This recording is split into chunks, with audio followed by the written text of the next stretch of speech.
Hello all, welcome to the channel, and we are with the chapter Heredity and Evolution. We started with evolution. We got to know what was the term called evolution, how evolution occurs, various examples we understood, and later we spoke about speciation, right? How an entirely new species can be obtained from the existing ones or the older ones. All that we discussed. And today, let us discuss about the tracing of evolutionary relationships. Okay, or in other words, I can say the evidences of evolution. Evidence in the sense what? Proof.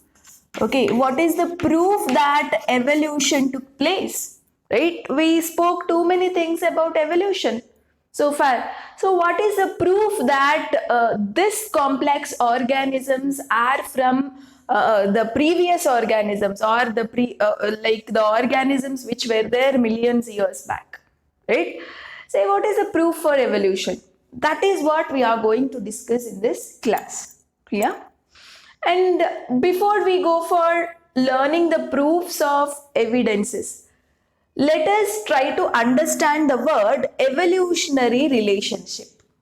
Okay, say practically speaking, it is nothing but the proof only, but there is something to understand about this word evolutionary relationship. Okay, see, before going to the word evolutionary relationship, let me explain you one example here. Okay, say for example, you have your grandparents. Okay, so your grandparents were having two children. Okay, so imagine one is maybe your father, okay, or your aunt. Okay, see, father gets married with the mother, right? And aunt will get married with uncle, right? And imagine they have kids, okay? Say one may be you and your brother, okay? Fine. And your uncle and aunt also would be having kids, and they are actually called as, your cousins. It may be a boy or a girl, whoever. Okay. So normally the children of your aunt and uncle are called as cousins. Right? Imagine this is your family tree. Okay. See here, you and your brother almost look similar only, isn't it? Because you share the same gene, right? You have come from the same mother and father. Both of you would be having some amount of characters exactly similar. Okay, maybe you and your brother had the same eye color or the same hair color, the same shape of a nose, or whatever it may be. Okay, see, at least 60% of the features will match between you and your brother, almost, right? And 60% of your features will match between you and your brother, and also with the father and the mother, okay, from which you have come from, right? And see, you and your brother are similar. Can you be able to make out the similarities between you guys and your cousins? There will not be much similarities. Yes or no? There will not be much similarities, guys. Differences would be there. Lots of differences only would be there. Okay? These guys cannot be similar to you guys. Right? And coming to your father and your aunt, maybe both of them can be similar because they have come from the same parents, right? Your father and your aunt may be similar in some of the features, right? Because they share a same parents, isn't it? And see, sometimes, okay, in some ways, the features present in you guys and the features present in your cousins may be similar to your grandparents, right? So many of us would have told. We keep hearing this thing that your hair exactly looks like your grandmother, you walk like your grandfather, right? People keep telling that.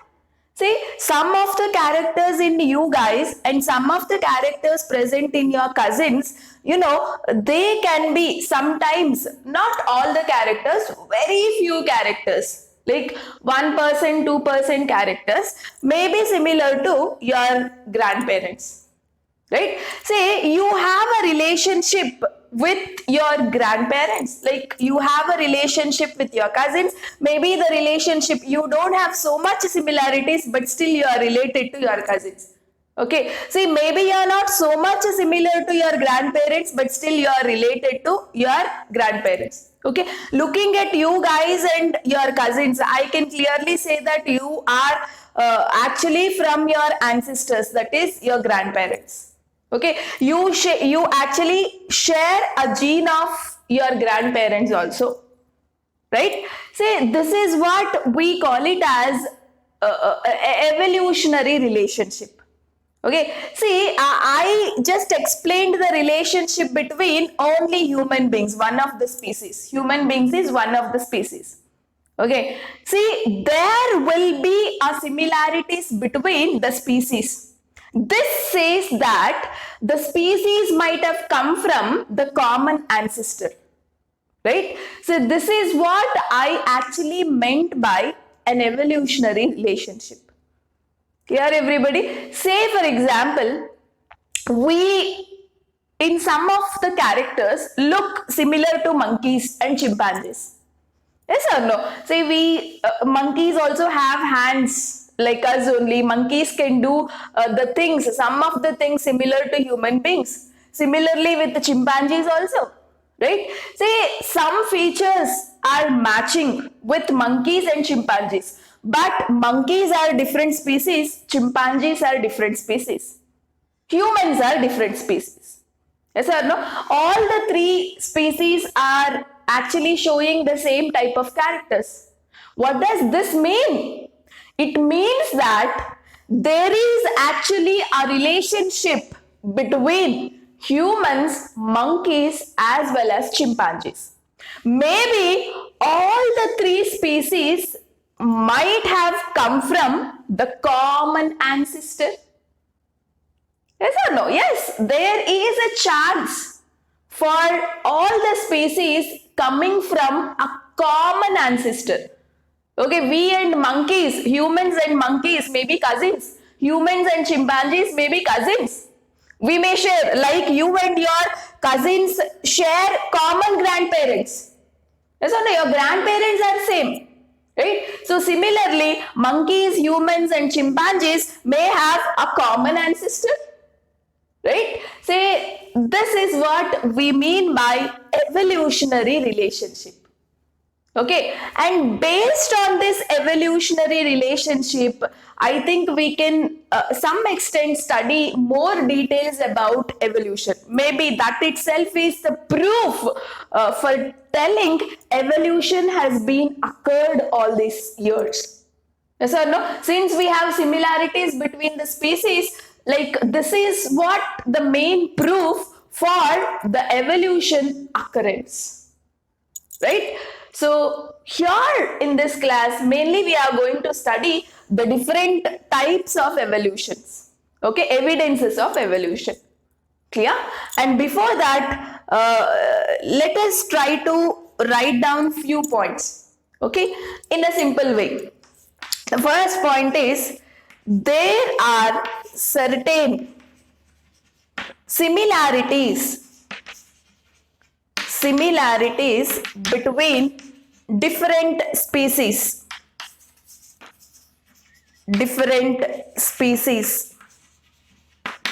More the similarities, more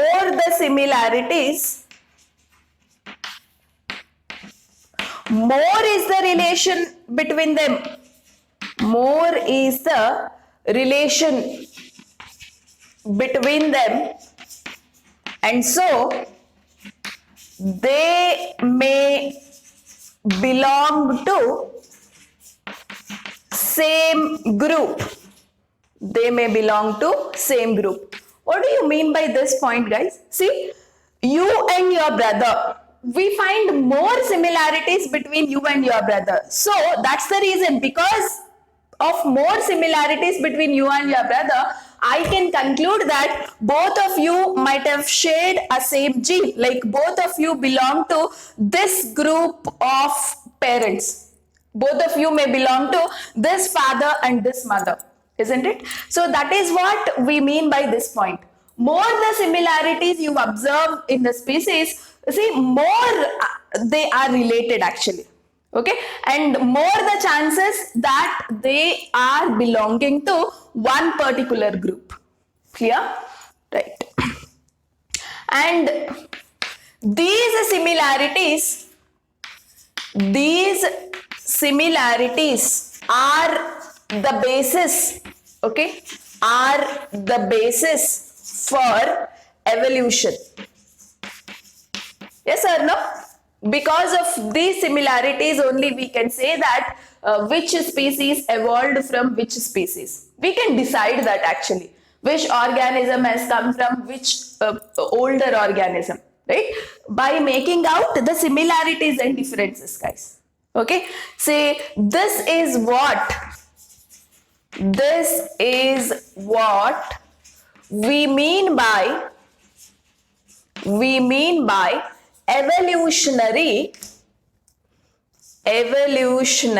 relationship. Okay, that is a relationship between the species based on evolution. Clear? Fine. And now let us talk about types of evidences. Okay, say based on this relationship between the species only, we are giving certain proofs for evolution actually. Okay, say like we are explaining actually that evolution really took place in the nature. That's the reason these many different organisms are possible. Okay, say for that we are trying to give a proof. What is the basis for this proof? Definitely by looking at the similarities between various species. Okay, say there are types of evidences. There are actually many types of evidences, guys, but in our syllabus we are going to study about only two different types of evidences. First one is morphological or anatomical evidences. Okay, and second one is paleontological evidences.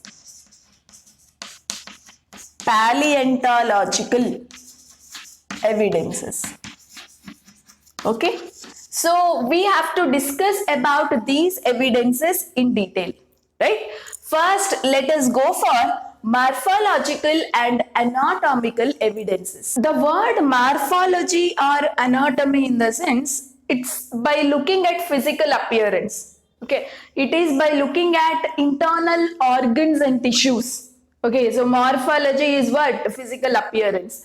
Anatomy, in the sense, what? Internal organs and tissues. Study of internal structure in the body is called anatomy. Okay, actually based on the differences of morphology and anatomy of different species, we can actually tell that there is evolution took place. Okay, so here under this type of evidences, we actually study two things. One is homologous organs. Okay, the other one is analogous organs.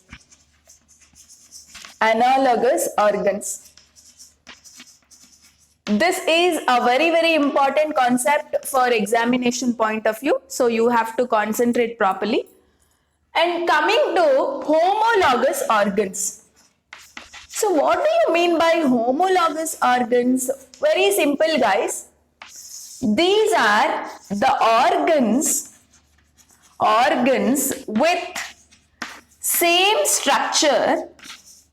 They will have same structure. Actually, I am speaking about organs of different species. Okay, organs of different species I am comparing. See, those organs will have a same structure and same origin. Origin in the sense they actually share a common type of tissue.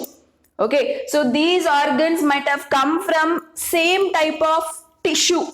Okay, in different species. That is what I mean by origin here. Okay, so organs with the same structure but has different function.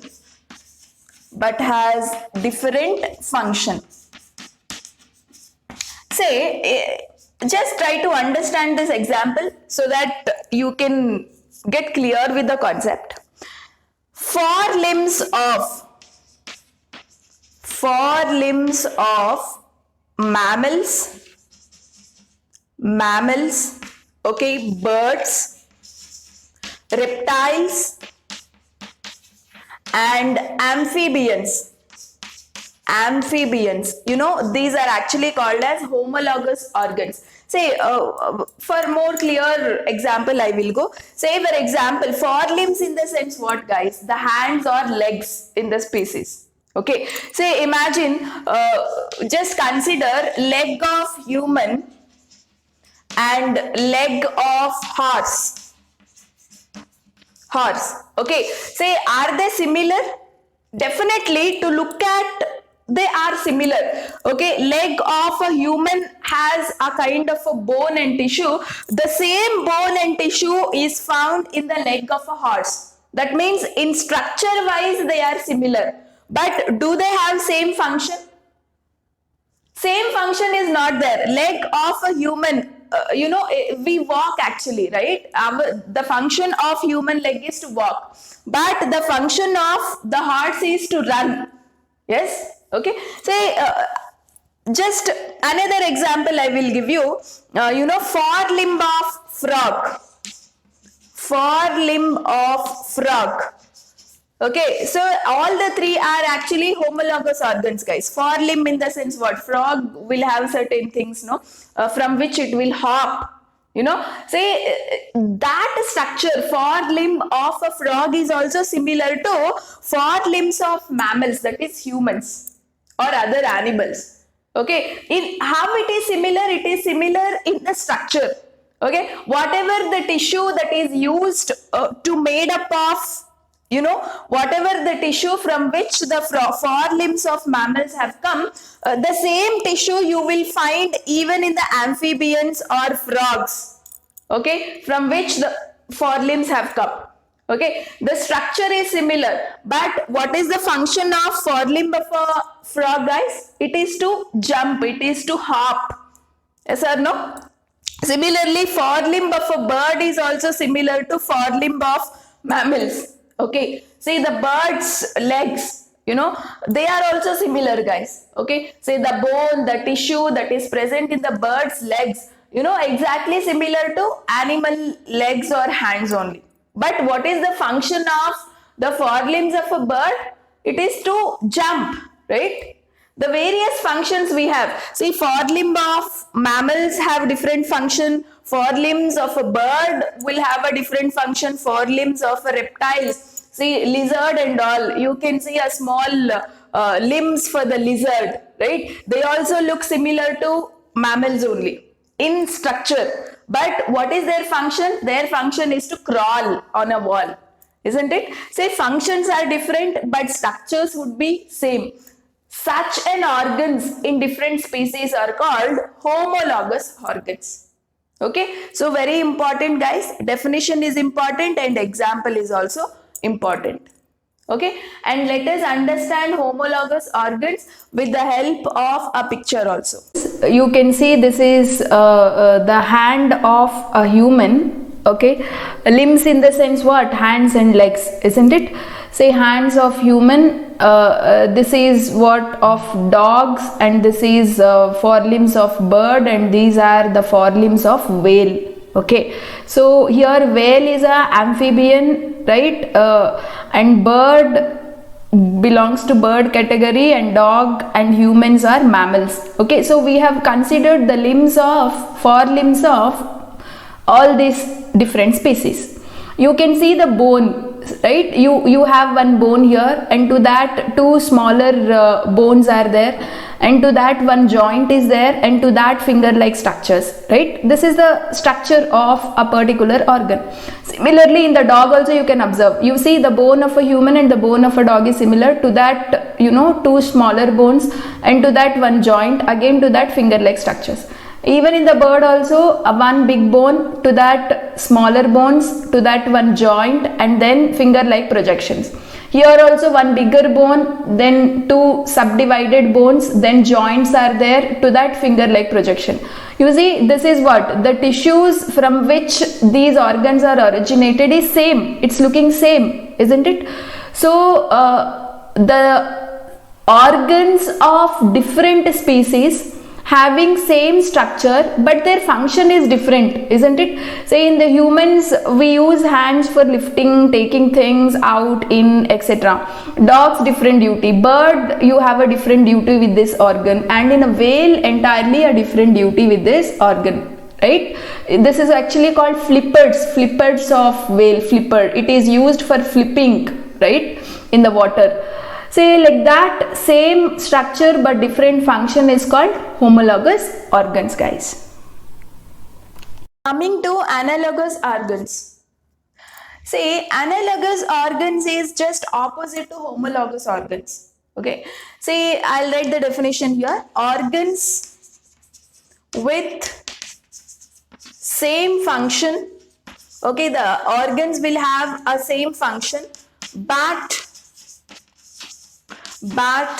different structures. Okay, the tissues or the cells from which the organs are made up of is different, guys. That's the reason I will write structure as origin also. Origin means the tissue from which the organ is made up of, no, that will be different, but all of them will be performing a same function. Such an organs are called analogous organs. Okay, say what examples you can give here is wings of bats, right? Wings of birds and insects. Okay, you compare the wings of bat. How does the wings of bats look like? This is how. Okay, you actually have a skin fold between the wings. Yes or no? So you can just imagine the picture of a bat, guys. Say if these are the wings, if this is how the wing looks like, see between this and this bone or whatever, there will be a skin. Okay, there will be a skin, like this finger and this finger is attached with the skin fold, isn't it? Say just the wing of a bat also looks like that only, right? You will have skin folds. Whether the wings of a birds, how do they look like? Feathers, right? They have feathers on their wings. And wing of an insect is very plain, guys. It's a very simple. It doesn't have feathers also. It doesn't have skin folds also between the bones of a wing, right? Say structure wise, they are so much different, but all of them have a common use. Okay, say with the help of the wings, bat flies. With the help of the wings, the birds also fly. With the help of a wings, insect also flies. Okay, so what is the function here? Flying. Okay, so they may be different in their structure. See, they might have originated from different tissues. Okay, but all of them show the same function, that is flying. Okay, so such organs of different species which have same function but they are different in structures is called analogous organs. Okay, so you can understand analogous organs better just by looking into the picture also, right? Hey guys, these are analogous organs. See, this is the wing of a bat, right? And this is a wing of a bird, and this is a wing of an insect, a wing of a butterfly. Okay, you see all of their use is to fly, all of them use these wings for flying, that is function is same, but the structure is different. You see this wing, you know, you have skin fold in this wing, yes or no? This is a bat wing. These are small bones between them, you know, the skin folds you can observe. So this is the wing of a bat. And coming to the wing of a bird, you see it's a feathery type, yes, so many feathers you have in this wing. Coming to the wing of an insect, it's very simple, plain, delicate wing, right? You don't have any bone or small muzzle kind of a thing here, right? And coming to the butterfly wing, even this is a delicate one which is different from insect, right, in its structure, right? This is how all the wings are different in the structure, but they have a single function. What is the function here? Flying. So such organs of different species, right, with different structure but common function is called analogous organs. Guys, how do we say that homologous organs and analogous organs are actually acting as evidences for evolution? How do you say that looking at these organs, yes, evolution took place? You can say that. See, observe the homologous organs. What are homologous organs? Organs of different species. I am comparing organs of animals, organs of bird, organs of reptiles, etc. And the organs which are found in different species are actually having same structure, guys. They have originated from same type of tissue inside their body. Okay, say the tissue present in our hand may be exactly similar to the tissue of a bird or tissue of an amphibian's forelimbs, right? Say, looking at this, what we can conclude that is there is similarity between the species. Say, in the structures of some organs in different species, you know, you found the similarities. Say, when you have certain similarities, say mammals like humans are similar, the forelimbs of a mammal is similar with the forelimbs of a bird. That means what? We have shared a same structure, in the sense we are somehow related with each other. We have somehow related with each other in the sense we might share a common ancestor. We have someone who is common for both birds and reptiles and mammals. Yes or no? Right? So this is how this homologous and analogous organs are acting as a evidence, acting as a proof to tell that there is evolution happening in our nature. Okay, if evolution was not there, do we find similarities in the different species? No. These similarities are acting as a proof actually. They are telling that we all share a common ancestor. Clear, everybody? So this is how homologous and analogous organs are acting as a evidence. They actually tell a proof. They are the proof for evolution. And now let us go for another type of evolution, that is paleontological evolution. Okay, so what do you mean by paleontology? Paleontology is nothing but study of fossils. Okay, so this is also a very, very important evidence for evolution. Okay, fossils. So what do you mean by fossils? You might have studied in your lower classes. Yes or no? Fossils are nothing but the remains of dead organisms. Okay, remains, or I can say preserved parts of dead organisms. Okay, buried in earth million years ago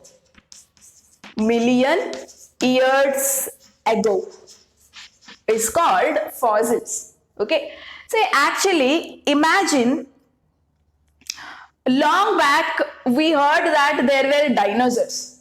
Yes or no? Dinosaurs were there in a particular era. The era was called as Jurassic era.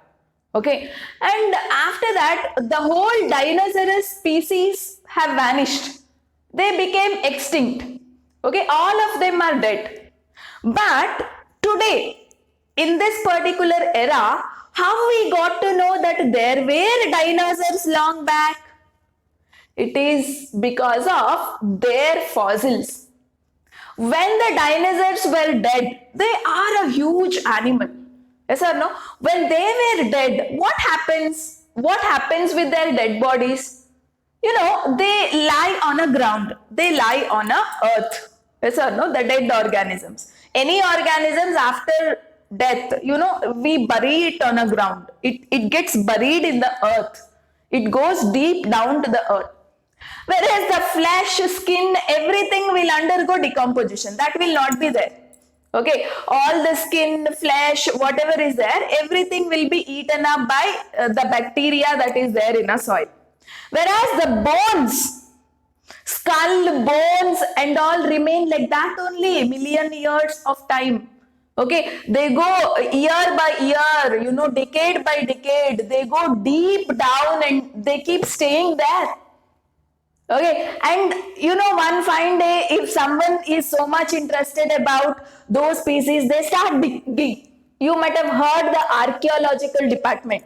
What do? They keep digging the earth because they would like to study about the dead organisms, like their age they wanted to know. They wanted to study what type of species are there. You know, this is what we call the study of fossils. Okay, fossils in the sense what, guys? The dead organisms parts which are there in the earth from million years of time.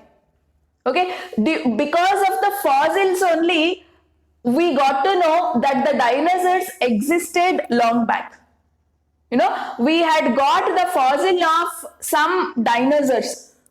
When we have dug the earth, we found the skeleton of a dinosaur. That skeleton itself, we call it a fossil.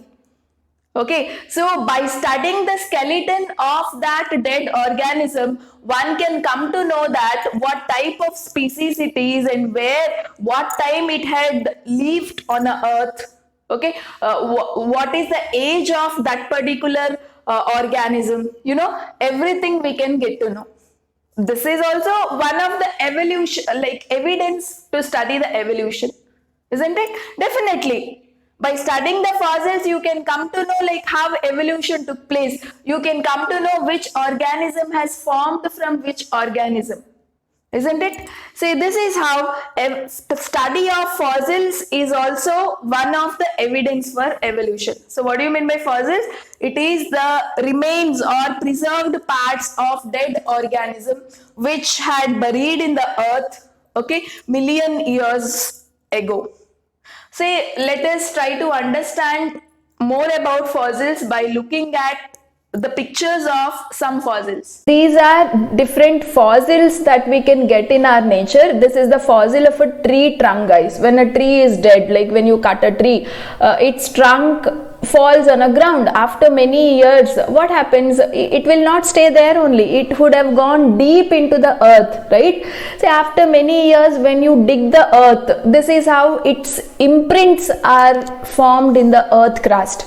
So that's what we call fossil, right? And these two are the fossils of invertebrates. And this is the fossil of a fish, guys. See, all the flesh and all is eaten up by the bacteria of a soil. Only the bone or bone things will remain, right, as a skeleton deep under the earth, and it gives a print on a earth layer. See, this is what the fossil of a fish, and this is the fossil of a dinosaur. See the skull of a dinosaur, right? And they will not undergo any decomposition. For any number of years, these things can remain in earth as it is, right?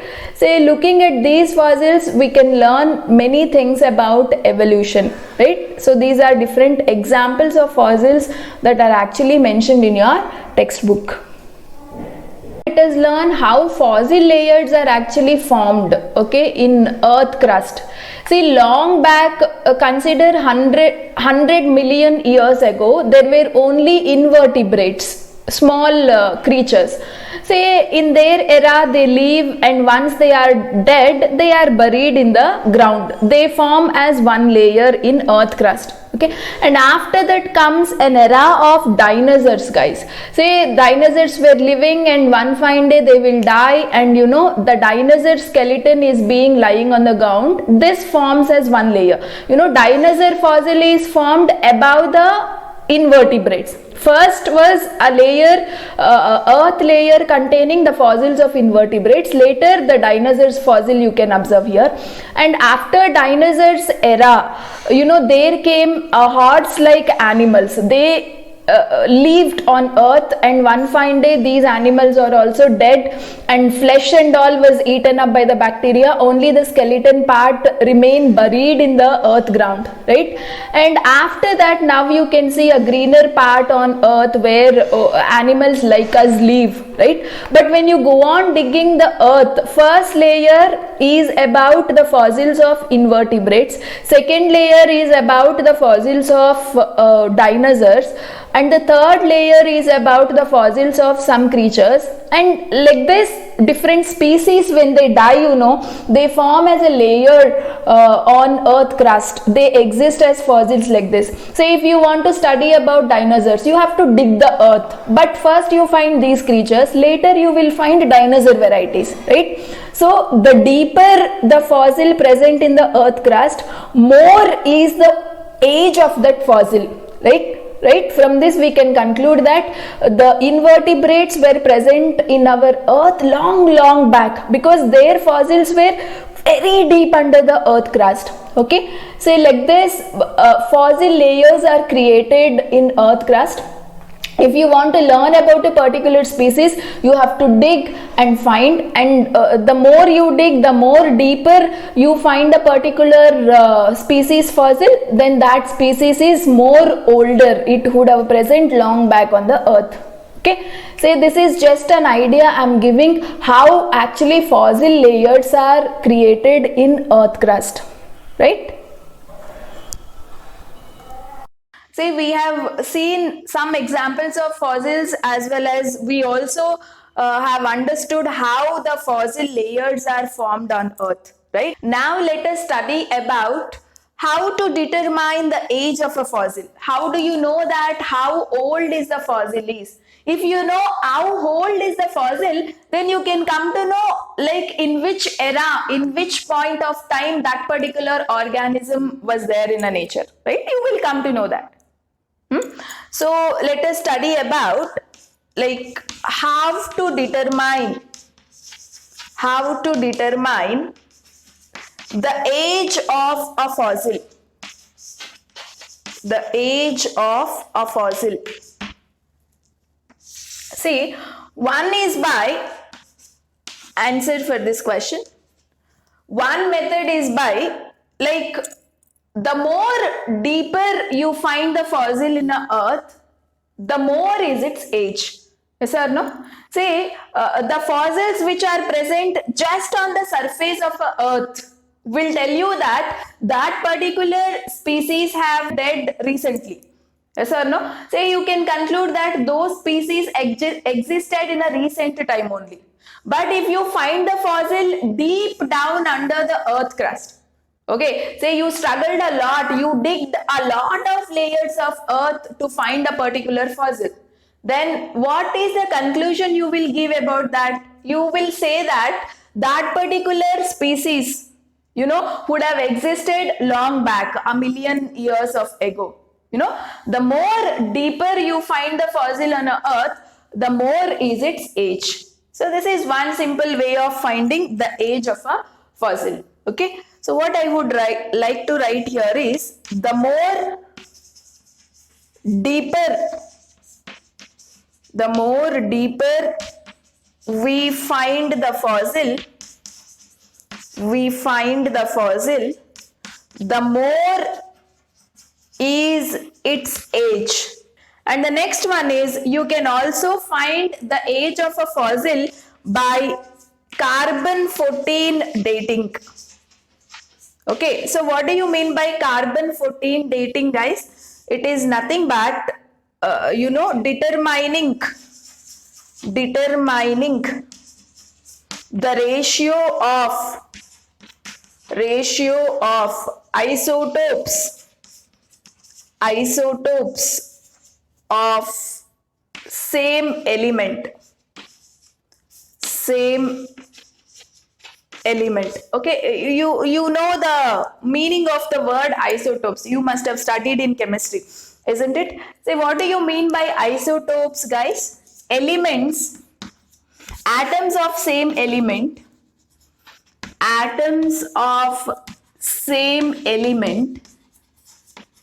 okay, having same atomic number but different atomic mass is called isotopes. Okay, say for example, you take an element carbon. There are two forms of carbon is available, guys. One is C14, C12 and another isotope C13. There are three forms of carbon. What is the atomic number of carbon? It is 6. Okay, this form of a carbon will have atomic number 6. This form also will have 6. This form also will have 6. But what is the mass of this carbon? 14. Atomic mass of this carbon? 12. Atomic mass of this carbon? 13. Okay, say same type of an element only. Okay, but they have different atomic masses. These are called isotopes. Okay, say these dead bodies and all, you know, the flesh and all will be eaten up by the bacteria, but bones and all will stay. They get buried in the ground. I said they are only called as fossils, isn't it? And this bones, this skeleton part and all will contain carbon. It is made up of an element called carbon. Okay, so by knowing which type of carbon, like which isotope of carbon is there, it's all a big chemical study that is called carbon 14 dating. About this you will be knowing better in the higher studies. Don't worry. Okay, just try to understand.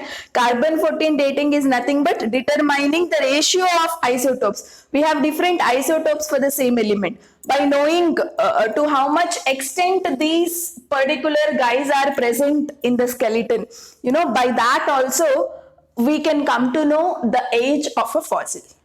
Okay, so just try to mention this sentence or this. That is more than enough. Okay, so how do you determine the age of a fossil? One is, the more deeper you find the fossil, the more is its age.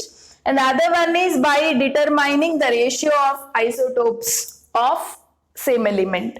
Okay, that's all about the fossils and its age determination. And now, how do you say that these fossils are evidences for evolution? We have one example to say that.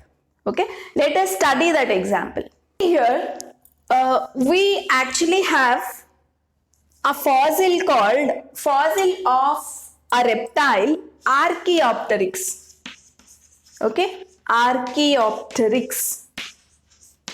This Archaeopteryx fossil was found, in the banks of Narmada river long back. Okay, and you can see the picture of Archaeopteryx, right? That is displaying on the board. You see it. What are the features you find in Archaeopteryx? Actually speaking, Archaeopteryx is a very big reptile. It belongs to a species called reptile. It's a kind of dinosaur. Okay, dinosaur-like species. Okay, and this particular Archaeopteryx has features of both reptiles and birds. Features of both reptiles and birds. Okay, you can see it looks like bird also, isn't it? Say, what are the features of reptiles? It had a big skull, right? It had a big skull, and it had a teeth, right? So many features of reptiles it had. Similarly, what are the features of bird you will find in Archaeopteryx? That is feathers or wings. You will find wings, right? Or feathers. You can observe that in the picture, right? Say, from this particular fossil, of Archaeopteryx, one can say that, the birds must have come from reptiles. Okay, because most of the dinosaurs like Archaeopteryx and all, they had wings, they had feathers, the long feathers, but they were not flying with the feathers. It is just there for insulation purpose. Okay, insulation in the sense what, during colder times they can use these feathers to cover their body, right, to be in a warmer condition. That is the purpose of the feathers, okay, of Archaeopteryx. Okay, from this we can clearly tell that, from this we can conclude that birds evolved from reptiles like dinosaurs, right? They were huge in a body. Dinosaurs or reptiles will be huge in a body, but birds have very simple body structure. Okay, but looking at the certain characters like feathers and all, we can say that the birds might have come from these reptiles only, right? So this is one example of a fossil. By studying a fossil of Archaeopteryx, we can conclude this, that the birds have come from reptiles, right? So this is how, by studying the fossils, one can come to know which organism has evolved from which organism. Okay, say, doesn't it acting as a proof to say that evolution is occurring in the nature? Definitely yes, right? So this is one of the proofs. Study of fossils is one of the proof for evolution. Okay, say these are the two proofs you have to remember. One is morphological proofs, where you studied about analogous organs and homologous organs, and second one is paleontological evidences, where you studied about fossils. Okay, so both of them act as evidences for evolution. So with this, I complete my session. So in my next class, let us start by studying the stages of evolution. Okay, till then, keep revising the concept. And if you like our video, please like, share and subscribe our channel for more updates. Thank you.